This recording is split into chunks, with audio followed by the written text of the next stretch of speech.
Je me nomme Alain Bouchard et je suis en direction du secteur Saint-Louis-de-France pour aller rencontrer une passionnée d'enseignement et de politique, Madame Noëlla Champagne. Suivez-moi dans l'émission Partage Passion.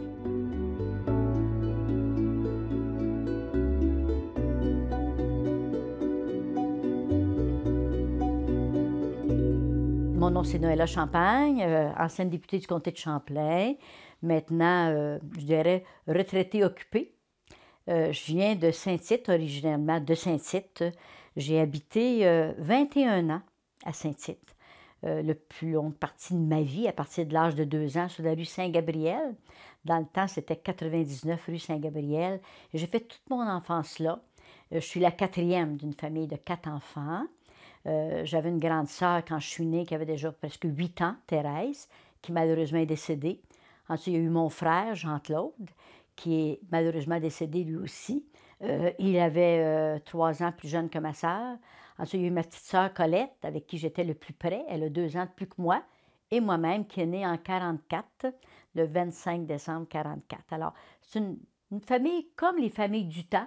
Un papa, une maman à la maison, une maman cuisinière, couturière. En fait, elle faisait tout. C'est un modèle pour moi, je pense, dès ma tendre enfance. C'est une femme qui était volontaire, une femme qui savait ce qu'elle voulait, une femme qui rendait service beaucoup aux autres. Elle avait dans la même rue sa sœur, son frère, des nièces, des neveux. La rue Saint-Gabriel était très, très, très Champagne tout temps. OK, là? Bon. Alors, on s'est fréquentés, on était une grande famille élargie, dans le fond, parce qu'on se fréquentait beaucoup. Les sœurs, ma tante Berthe, ma tante Bernadette, ma tante Eva, puis ma mère Blanche, il y avait beaucoup de B dans cette famille-là. Il y avait une vie de famille, je dirais, intense, mais pour nous, c'était ça la vie. C'est ça qu'on connaissait. C'est comme ça qu'on vivait. Et je me rappelle un peu ma tendre enfance, mais c'est plus à l'âge de 5-6 ans, là, où quand j'ai commencé l'école, parce que j'ai pleuré une année complète, on ne voulait pas me prendre, j'étais du 25 décembre. Ma mère s'est bien essayée, mais ça n'a pas fonctionné, là. Alors, quand j'ai commencé ma première année, là, j'étais une grande fille. Moi aussi, j'allais à l'école avec mon sac d'école, avec mes beaux petits livres neufs, c'était bien important. Je prenais soin de mes choses et déjà là, j'ai compris que j'aimerais l'école. Beaucoup. Mon père, c'était Conrad Champagne. D'après des papiers qui m'ont été mis entre mes mains, il y aurait eu 21 enfants, le monsieur Xavier Champagne. Et mon père était dans les derniers. D'accord? Bon, mon père était dans les derniers. Et ma mère, c'est Blanche Toutant. Sa mère, c'était Adélina Arcan, qu'on appelait Délima, bien sûr. Et on a connu aussi beaucoup la grand-mère dans tout ça, là. Parce que ma grand-mère, à une certaine époque de sa vie, a dû quitter sa maison, qui est toujours existante d'ailleurs à Saint-Tite, là, OK? Elle existe, elle est occupée, il y a quelqu'un qui l'habite présentement. Elle a été bien sûr rénovée et retapée, là, depuis ce temps-là. Et là, elle a cassé maison, après avoir eu 16 enfants. Et là, elle a commencé à partager son temps entre ses filles. Blanche, Berthe, Bernadette, Eva, mais c'était beaucoup Blanche et Berthe, qui étaient 2 billets toutes les deux. Elle faisait une couple de mois chez chacun. Et moi, j'adorais ça. Parce que quand ma grand-mère était chez moi, qu'on appelait mémère, elle aimait beaucoup ses petits-enfants, probablement comme moi j'aime les miens maintenant, là. Et j'étais la petite dernière, hein. Fait qu'elle m'en a passé beaucoup, beaucoup des choses que je faisais peut-être pas toujours correctement, tu sais. Alors, j'avais droit, moi, d'aller pijoter dans l'assiette des autres sans que personne parle, là. Alors, donc, je l'ai aimée beaucoup, beaucoup. Et quand elle est décédée, j'ai eu une immense peine, j'avais 18 ans. Mon père était un homme avec peu d'instruction, OK? Il venait d'une famille de 21 enfants. Alors, il a perdu sa mère à sa naissance. Il a été élevé plus par ses sœurs. Et il a eu un premier mariage. Malheureusement, son épouse est décédée rapidement d'un cancer. Et la grande amie de son épouse, à l'époque, c'était ma mère. Alors, quelques années plus tard, je dirais peut-être 2-3 ans plus tard, il a épousé ma mère, et c'est avec ma mère qu'il a eu ses enfants. Et je disais toujours que j'avais l'impression que mon père, c'était le plus vieux, le plus vieux de ma mère. Elle s'en occupait beaucoup. Puis mon père étant bûcheron, quand il partait dans le bois, il préparait toutes ces choses, hein. Il grimpait dans le bois, comme on disait à l'époque. Et là, quand il partait, elle avait de la peine, bien sûr. Son conrad partait pour l'hiver, puis des fois même pour la période des fêtes. Et quand il revenait, là, hey, c'était le grand ménage, hein? OK? Parce qu'il revenait de là avec du linge et probablement toutes sortes de bébites qu'il avait ramassées dans le bois, là. Alors, elle s'en occupait pendant au moins une journée de temps. On trouvait ça bien cute, nous autres, les enfants. Et suite à ça, la vie reprenait. Mais on était élevés par une mère. En fin de compte, c'était des mères un peu monoparentales. Ils passaient beaucoup de temps seuls avec leurs enfants, devaient se débrouiller pour tout, se débrouiller avec peu de sous, peu d'argent. Mais c'est là que la fratrie prenait toute sa place. Hein? Ma tante Berthe, ma tante Bernadette, puis ma tante Eva, puis ma mère étaient près, là, les unes des autres. Donc, ça s'entraidait. Dans mon enfance, les loisirs étaient très diversifiés, mais des loisirs de tous les jours, OK? Des loisirs de tous les jours. Alors, quand tu es une petite fille à l'époque, puis encore un peu aujourd'hui, mais moins, c'est dommage qu'on ait peur d'encourager ça. J'aimais les poupées et je jouais à la poupée. Je jouais à la madame. Avec ma sœur Colette, on avait 2 ans de différence, là. On avait nos amis de la rue, on ne pouvait pas s'éloigner beaucoup. Ma mère avait tellement peur qu'on se fasse voler, là. Donc, on ne s'éloignait pas. Alors, ma mère aimait avoir les enfants chez nous. Elle n'aimait pas qu'on aille ailleurs. Amenez-en des amis à la maison, il n'y a pas de problème. Mon frère, bien sûr, jouait avec des garçons à cette époque-là. Hein, je ne joue pas à la petite fille. C'est comme ça que ça marchait. Puis, regarde, on a survécu tout le monde sans aucun problème. Hein? Quand est arrivée l'époque des gars de vouloir voir les filles, il y en a vu. Puis nous autres, les garçons, c'est venu en temps et lieu. On n'a pas fait de compartiment. Il n'y avait pas de prématernelle, il n'y avait pas de garderie, hein, c'est bien certain. Donc, puis avec 3 puis 4 enfants, parce que ma mère, ses enfants avaient quand même une différence entre eux de 3 et 2 ans. Alors, elle a eu le temps de s'occuper davantage de nous. Et ma mère faisait beaucoup de couture pour tout le monde. Donc, moi, je voyais ma mère à la machine à coudre. J'ai voulu apprendre à coudre très, très tôt. Elle m'a montré. Mais je n'avais pas beaucoup d'attrait à l'époque. C'était vraiment des jeux à la cachette. Des petites filles ensemble, ça placote beaucoup. Hein? Ça se raconte plein de choses.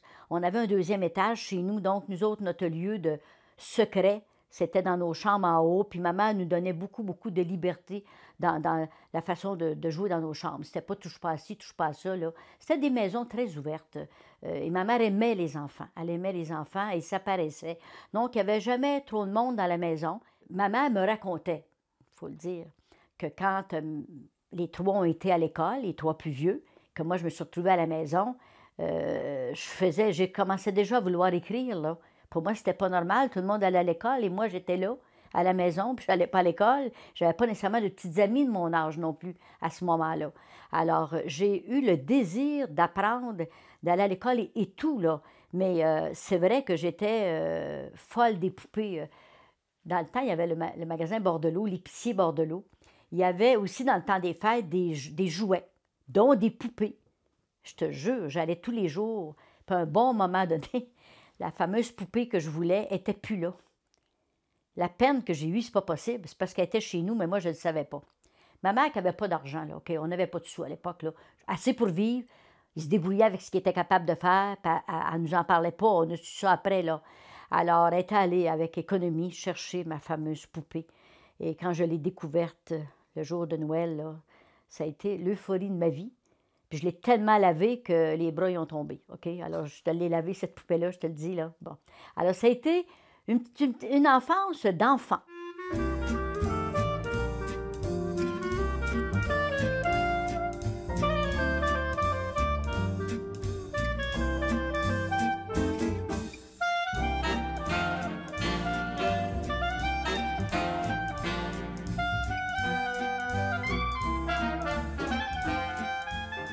Moi, à 4-5 ans, là, j'enseignais à mes poupées, puis des petites filles qui voulaient bien venir chez nous, puis je les payais avec les galettes de ma mère, là.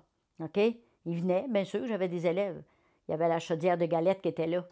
Alors, j'avais ce besoin-là, le besoin d'enseigner. C'était aussi loin que ça. Montrer aux autres, apprendre, la curiosité. Mais ça vient de quelque part, ce besoin-là de partager, de communiquer. À l'école, aider la petite fille qui avait de la misère en première année. OK? En 2e année, faire les dictées une petite fille qui avait eu de la misère en première année. Déjà, je faisais ça. Ma cousine Cécile Sancartier, ça nous entend un jour parce qu'elle vit toujours dans la région, elle enseignait et elle m'avait remis d'ailleurs un petit claquoir de bois. Ça, là, c'était des moments magiques pour moi. Et vois-tu, puis j'avais sa sœur qui étudiait pour être infirmière, j'avais pas de tendance vers ça. Non, je voulais enseigner. À l'époque, les professeurs utilisaient le petit claquoir dont je viens de parler. On l'appelait ça un claquoir. C'était en bois, c'était tout petit. Et c'est dommage, je ne l'ai plus. Comme quoi, des fois, dans la vie, quand on déménage, on se marie, on oublie des choses. Et mes parents ont vendu la maison. Alors, probablement, je n'ai pas été attentive à ça. Mais, puis je pense que ça existe encore, sûrement quelque part dans un musée, et attirait l'attention pour le silence.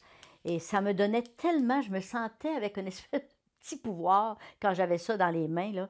Et tout mon primaire, je me rappelle ce besoin d'apprendre. Ça, là, c'est marqué pour moi. Faire mes devoirs, que ce soit impeccable, avoir des livres le plus neufs possible, parce que souvent, on prenait les livres de nos frères et sœurs. Et moi, il paraîtrait, à ce qu'on m'a raconté, que tu as dit qu'il ne fallait pas qu'ils soient brisés. OK? Parce que j'en prenais soin. Primaire, secondaire, j'étais avec les sœurs de la Providence. Rendu à l'école normale, j'avais un choix à faire, soit venir à Trois-Rivières ou aller à l'école normale des religieuses, qu'on appelait école normale. Il n'y avait pas de cégep à l'époque non plus, là. Puis il n'y avait pas d'université non plus, là. On parle des années 62, 63, 63, 64. J'étais à l'école normale Sainte-Ursule, avec toujours les sœurs de la Providence, d'accord? Donc, j'ai fait ce qu'on appelle le cours pour pouvoir enseigner au moins jusqu'à on appelait ça 9e année dans le temps. Je peux enseigner jusque-là. J'ai appris mon métier, oui. Je me suis occupée du journal avec d'autres. J'ai fait des pièces de théâtre. J'avais compris que si je faisais tout ça, moi, je ne montais pas au dortoir à 9 heures, je pouvais monter à 11 heures. OK, j'ai compris. Et j'adorais ça. Où est-ce que tu veux bien qu'on aille veiller à Sainte-Ursule? Il n'y avait rien. On ne sortait pas le soir. On était occupés. On dansait, on chantait, on écoutait de la musique. Les fins de semaine, plusieurs allaient dans leur famille. Nous autres, on y allait une fois par mois parce qu'il fallait prendre un taxi pour se rendre chez nous à Saint-Tite. Sainte-Ursule, Saint-Tite, c'est quand même, en tout cas, à mon avis, une bonne heure, hein, au moins. Alors, mais je n'ai pas connu vraiment le village comme tel. Je l'ai connu plus tard quand je suis allée aux chutes Sainte-Ursule. Mais je n'ai pas connu beaucoup le village. Fait que jusqu'à mes 20 ans, les 2 ans que j'ai fait là, oui, il y avait un cadre. Puis quand on est un peu fine, un petit peu ratoureuse, un peu intelligente, tu arrives à faire des choses puis convaincre les religieuses, parce qu'il y en avait beaucoup de très jeunes qui avaient du plaisir avec nous, puis qui dansaient avec nous, puis qui chantaient avec nous. J'ai eu des religieuses extraordinaires qui nous ont appris des choses extraordinaires. C'est pas parce qu'un jour j'ai été une de celles qui a combattu pour la laïcité partout, dans le but d'éviter des dérives, là, OK, que ça m'a enlevé ce que j'ai aimé. Je trouve ça important de le dire, de se rappeler que ce qu'on a reçu, il y a eu du bon et parfois du moins bon, et notre tête, notre intelligence, notre jugement entrent en ligne de compte et tout ton entourage agit sur toi. C'est à toi de choisir les bonnes affaires. Quand il est venu le temps de me faire engager, j'ai eu ce que j'appelle mes premières sorties importantes à la commission scolaire avec tout mon dossier, comme quoi j'étais une bonne petite fille, puis en tout cas, j'avais fait signer le curé, puis tout ce qu'il pouvait signer, il avait signé. Et les commissaires d'école, pas beaucoup plus instruits que nous autres à l'époque, en tout respect pour eux autres, je ne les nommerai pas. Je me rappelle de un, mais pas les autres. Ils n'ont pas été capables de faire le choix. Ils ont dit on va les choisir dans un chapeau. Ils ont mis nos noms dans un chapeau. Et mon nom a sorti. Et du haut de ma grandeur, j'ai dit non, je ne la prends pas, cet emploi-là. Moi, je vais être choisie pour ma valeur et non pas au hasard. Tu parles d'une petite tête enflée, hein? Je suis venue chez nous et ma mère m'avait arrivé, je pleurais. Elle dit pauvre petite, elle n'a pas t'engagé. Bien, elle l'a su le lendemain matin parce que le président de la commission scolaire l'a appelé pour lui dire regarde, là, quelque part, ta fille a peut-être un problème, elle devrait peut-être réfléchir. On la veut. Puis au secondaire, moi, je voulais enseigner en 3e année primaire, le rêve de ma vie. Les enfants ont déjà un petit peu le sens de l'écriture. Puis j'avais fait des stages, puis la 3e année était l'année de mes rêves. Et là, on me dit, tu vas aller en 8e année, qui est secondaire 1 maintenant. J'ai à peu près leur âge, pas loin, là. Là, je me suis dit, qu'est-ce que je vais faire là? Et ça l'a tracé ma voie. Ça l'a tracé ma voie. Donc, j'ai enseigné 8e année, puis j'avais un cours à donner en anglais en 9e année. Est-ce que tu sais que ça force si je savais yes puis no? Et si j'acceptais pas de faire le cours d'anglais, j'avais pas le travail, j'avais pas la job, comme on dit. Alors, j'ai suivi des cours au séminaire Sainte-Marie de Shawinigan, 3 soirs semaine intensifs, pour au moins être capable de prononcer les mots. Et moi, à un moment donné, je possédais un nombre de mots incroyable, mais faire des phrases, c'est une autre affaire. Et il m'est arrivé une aventure extraordinaire. Est arrivée dans mes classes une jeune fille qui arrivait d'Ontario, une petite Québécoise, qui parlait très bien anglais. Elle a su plus tard que je n'ai fait mon adjointe. Hein? Alors, il y a des choses semblables qui t'arrivent dans la vie.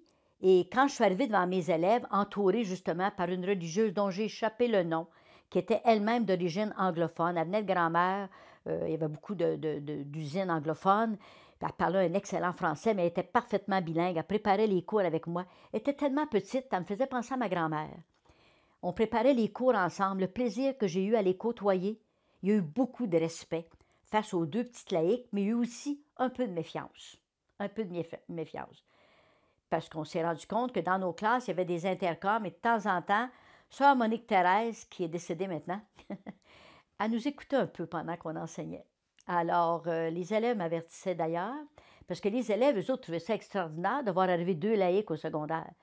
Et par choix, Louis Chaillet a pris les sciences et les mathématiques, et moi, j'ai pris le français, l'histoire et toute autre matière connexe.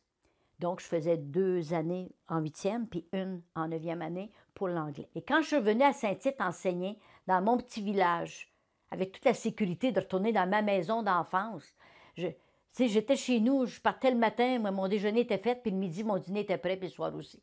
Alors, j'étais particulièrement protégée dans tout ça. Mais à Saint-Tite, pendant mes 2 ans, avec Louise qui était laïque et moi laïque, et des religieuses qui nous ont accompagnés, puis une directrice qui nous surveillait, j'ai fini par prendre ma place de femme, OK? Puis bien sûr que là, j'étais à un âge d'être en amour. Alors, j'ai décidé de me marier au bout de 2 ans. Et j'ai eu beaucoup de peine de quitter mon école. Mais là, on s'en allait à Montréal. Et qui prend mari, prend pays à l'époque. Alors, je me suis cherché un emploi à Montréal et j'ai obtenu un emploi à la Commission des écoles catholiques de Montréal à l'époque. Et j'ai enseigné le français puis l'histoire à l'école secondaire Rivière-des-Prairies. Et j'ai fait ça jusqu'à la naissance de mon premier garçon en 1971. J'ai eu 2 enfants. Stéphane est né le 11 février 1971 et Patrice est né le 14 mai 1978, il ne faut pas que je me trompe. Patrice est né ici, à Trois-Rivières, alors que Stéphane est né à Repentigny, parce qu'on habitait Repentigny. Et moi, j'enseignais à l'école secondaire Rivière-des-Prairies. Et partir de Saint-Tite, dans une petite école où il n'y avait jamais plus que deux groupes de classes, là, deux 8e année, 2 9e, 2 10e et tout ça, et arriver à Montréal où il y avait beaucoup plus d'élèves, puis l'école secondaire Rivière-des-Prairies était quand même pas une si grosse école que ça, mais quand même, il y avait beaucoup d'élèves. Et quand je suis arrivée à Rivière-des-Prairies, j'avais pas 2 petites classes, puis une classe pour donner des cours d'anglais. J'avais 7 groupes de 35 élèves. J'ai fini l'année à 90 livres. Je suis pas grosse, mais là, j'étais très, très petite. Et il a fallu que je stoppe quelques semaines parce que je m'en donnais beaucoup, beaucoup. Et j'avais des groupes difficiles. Et là, t'apprends. J'aurais pas appris autant. J'aurais pu rester à Saint-Tite. J'y avais même pensé. Mon conjoint, dans le temps, travaillait pour Wesco à Montréal. Vas-y, mon homme, la semaine, tu viendras me retrouver la fin de semaine, mon grand. Ça m'a passé dans la tête, là. Hey, moi, j'étais attachée à mes élèves, là. Après 2 ans, c'était mes élèves, OK? Mais j'aurais fait une erreur. Parce que ça m'a éveillée à du monde nouveau. J'ai vécu les mesures de guerre, moi, là dans mon école, là. OK? Ça m'a éveillée à toutes sortes de choses. La vie t'arrive pas comme ça d'en face. C'est qui tu côtoies qui t'amène plus loin. Et pour moi, ça a été difficile. J'ai trouvé ça les premiers mois. J'étais dans un appartement. Et vivre dans un appartement, c'était vivre ailleurs. J'ai toujours eu une vraie maison. Alors, ça a été la première année très difficile de m'adapter. Pas nécessairement à mes élèves, mais j'étais dépaysée. On m'avait désancrée. J'avais perdu mon oncle, là. Et bien, le téléphone existait, mais quand même, mais, il n'y avait pas Internet, puis tout ça dans le temps. Mais après ça, là, j'ai pris mon envol, et là, ça a parti. Puis j'ai toujours fait ça jusqu'à temps d'accoucher de Stéphane. Et quand j'ai arrêté d'enseigner, je le dis aujourd'hui, pour une bonne cause, là, parce que, regarde, je devais arrêter d'enseigner en décembre, à Noël, puis j'étais tellement en forme. Moi, j'aurais pu être enceinte 20 fois, là. J'ai demandé à mon directeur, ça ne te dérange pas, je vais revenir au mois de janvier. Il dit, ça ne te dérange pas du tout. Il s'appelait Armand quelque chose. Alors, je suis retournée enseigner tout le mois de janvier pour me dire à un moment donné, coudonc, voilà, tu accouches peut-être le 1er mars, mais des fois, j'ai accouché le 11 février. Okay? Donc, il était temps que j'arrête. J'ai arrêté le 31 janvier. Et puis, je pourrais même te faire une petite anecdote. La bassinette n'était pas montée, puis j'avais pas de linge de bébé. OK? Fait que donc, c'est-à-dire qu'on a roulé quelque chose dehors pour essayer d'habiller cet enfant-là. Alors, cet enfant-là est né, et là, j'ai fait le choix de rester avec lui par choix, par besoin d'être avec lui. Aujourd'hui, je ne referais pas ça. Il n'y avait pas de garderie, il n'y avait pas de facilité, de facilita. Il y a une voisine qui était prête à garder mon enfant, mais j'avais l'impression que je l'abandonnais.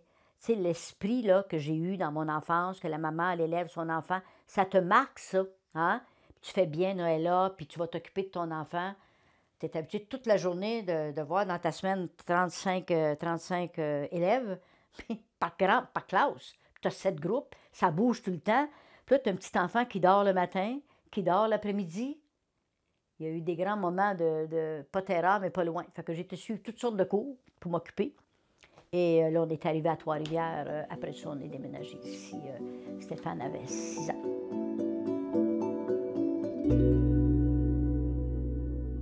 Quand j'ai vécu ma vie professionnelle à Montréal, ça m'a ouvert des portes nouvelles, des collègues nouvelles, un environnement différent, gars et filles dans les mêmes classes. J'ai dû me côtoyer à toutes sortes de nouveautés et de changements. Et est arrivée, bien évidemment, la fameuse crise d'octobre de 1970. J'étais très ignorante de la politique comme telle à cette époque-là. On ne parlait pas beaucoup politique dans ma famille chez moi. Il ne faut pas oublier que mon père est né en 1899, donc on est loin de tout ce bagage-là là, que j'ai pu acquérir après. Et à mon école, on discutait le midi politique. Puis là, il y avait tous les mouvements, malheureusement, ces mouvements-là qui ont suivi le Parti québécois au départ, là, qui sont les felkistes, qui ont fait du désordre. Et j'étais contre ça, foncièrement contre ça. Puis le midi, quand on jasait, sur l'heure du dîner, avec ma gang d'indépendantistes, on parlait de ça. Et les gens, mes amis, mes collègues à l'école déploraient les comportements de gens qui allaient jusqu'à mettre des bombes. Puis M. Cross, quand il a été enlevé, là, ben, c'était le deuxième voisin de ma grande collègue à l'école. À côté de chez elle, le soir, elle est venue coucher chez moi. Elle ne pouvait pas s'en aller à sa maison, la rue était barrée. On a sauvé M. Cross, mais on n'a pas sauvé M. Laporte, par exemple. Et ça l'a tué, ça, René Lévesque, en passant. Là, je fais la parenthèse, mais ces drames-là, là, ils n'en voulaient pas de ça. Ces gens-là se disaient péquistes, mais ils avaient quitté le PQ parce que ça allait pas assez vite, passer loin, puis il fallait prendre les armes. Et ça, c'est une chose que je peux dire aujourd'hui et affirmer. Jamais, en aucun temps, j'aurais voulu un pays qu'on obtient par les armes. Absolument pas. Absolument pas. Puis j'étais dans une école très politisée, mais très ouverte, avec du monde qui venait de Saint-Adelphe, ici, en région, en Mauricie. J'étais avec du monde de partout.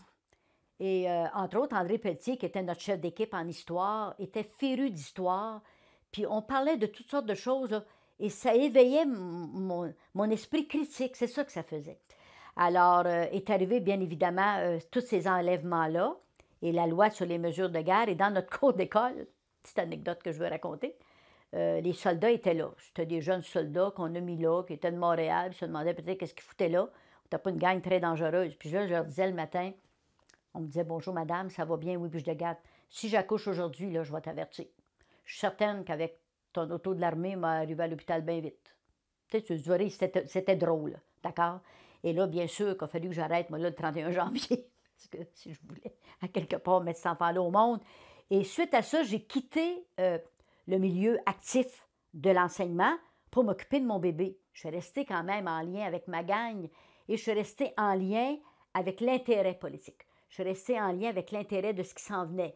Il y a eu toutes sortes de mouvements, là, le Parti québécois qui a pris doucement sa place, qui a même pris le pouvoir, il ne faut pas l'oublier. 76 particulièrement, une année importante. Mais en 80, j'étais déjà rendue ici. 77, j'étais rendue à Trois-Rivières. Quand j'ai choisi de faire de la politique municipale, c'est que quelqu'un est venu me chercher. Et ça, c'est en 1987-88, un peu avant. Quand est arrivé le temps d'aller au municipal, c'est que j'étais allée voir la ville pour dire quel est l'imbécile qui est venu creuser dans mon fossé en avant. Ça a été ma question, ça partait bien. Là, j'étais enceinte de Patrice à l'époque. Puis quelqu'un était venu creuser d'énormes creux. Et on m'a répondu que c'était pour faire écouter l'eau. Puis j'avais un argument de taille. Alors, ça commençait bien mal ma vie politique. J'ai demandé quel était l'imbécile qui avait donné ce ordre-là, tu sais. Ils ont dû dire, on est peut-être mieux de l'avoir de notre bord que de l'avoir contre nous. Fait que là, on m'a approché. Là, j'avais un bébé d'à peu près 1 an et demi, là. J'ai accouché, puis là, ils ont réglé mon problème de fossé, puis ils ont réglé le problème d'aqueduc, puis ils ont réglé le problème d'égout. Là, l'intérêt de m'impliquer au niveau municipal, là, les règlements étaient battus, il n'y avait pas beaucoup de monde, les gens battaient les règlements, et puis les gens déversaient leur surplus d'égout dans les fossés. C'était l'enfer, il ne faut pas l'oublier, là. Je te parle de 77, 78, 79. Alors, oui, on m'a approché, puis j'ai dit non, j'ai 2 enfants, dont un trop jeune, je n'y vais pas. Mais je continue à m'occuper de la chose municipale, à m'occuper des comités d'école, comités de parents. Le temps que mes enfants étaient en action, au hockey, au baseball, Patrice, beaucoup au hockey, Stéphane a été chez les scouts également, donc je m'impliquais avec les groupes de parents, puis je faisais ma part. J'avais du plaisir à faire ça, OK? Je ne m'ennuyais pas. Au lieu d'attendre sur le bord de la patinoire, bien, je m'occupais d'autres choses. Donc, plus tard, on m'a rappelé, le maire Levasseur. Et là, il y a une partielle. Il va y avoir 2 secteurs qui vont se libérer. Ça te tente-tu? Là, j'ai un fils de 10 ans. Puis là, ça a fait comme je fais là. Pourquoi pas? Pourquoi pas? Tu veux l'avoir, ta ville, par en dedans? Tu vas l'avoir. Puis tu vas apprendre bien des choses, comme de fait. J'ai fait la dernière élection à la grandeur de Saint-Louis. Après ça, il y a eu des secteurs. Je représentais un secteur, mais tout le Saint-Louis votait. Alors, le fond Durand de l'autre bord de Sainte-Marguerite, là, je ne savais pas que ça existait. Je me suis formé une équipe et j'ai été élue dans la partielle. Et toutes les autres élections après, jusqu'en 97, je n'ai pas eu d'adversaire. Ça me décevait. Mais j'ai adoré. C'est la plus belle, pour ceux qui vont nous écouter, là, c'est la plus belle préparation qu'on ne peut pas avoir pour une politique provinciale. Dans une prochaine émission, nous continuerons la discussion avec Noëlla Champagne, qui nous parlera de son parcours en politique provinciale.